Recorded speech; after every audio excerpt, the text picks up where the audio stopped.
Abana jewe tubanye afite umengo sinavyaye.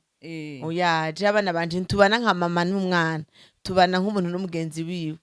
Twitana ndugu bite. Iwe ritabite gako meze neza. Gako wakenye no musumeze nabi. Gako gabanya induru turyame mva. Ibintu ngo vya mama. Vyinshi ntabirimo. Sindanabikunda. Oya, mama chambona umengo hajemo kuntinya. Tublage tubane neza atapfe kutanyubahuka.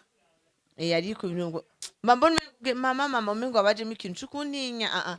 Sindabikunda. Ukunda mubane nk'abagenzi ndafise ndababarire simfise ndababarire ndagura musibyase no musibimezuku uno musije mezuku akazi bimeze gutyo nivyo bima amahoro kandi ushize mu mutwe nguri mama atamugabo ugira usanga wasaze ndabayibiri bangamere double bagenzi banje umuti waje nguma nsa neza simani buka ko ndi umumama oya nakago k'imfuvyi twifitiye twibaniye bibonetse turarya bibuze basi ariko ugiye gushira mu mutwe ngo ndi mama mumva responsabilité zose kuri jewe yezi yikora imitwaro y'abantu reka rero igihe rero nakubwiye ko je nkunda kuvuga mundi je ndumenya rusako ikintu cyose je mbonye ari nava no ngaha sinza kuri cyo ngenda mvuze urumva je ikintu cyose mbonye ca ndakivuga rero ico mbonye cyose je namaze kwihakazi yuko ikintu cyose mbonye negeze kivuga ndakivyaza umusaruro urumva ikintu cyose mbonye kabarakazi je mbonye umuntu muri bisi ndamuvuga umugore bamukubise muri ndamuvuga umuntu yitwanye mukozi umugore abayeho nabi ni Rwanda bavuga abo muri quartier wacu barago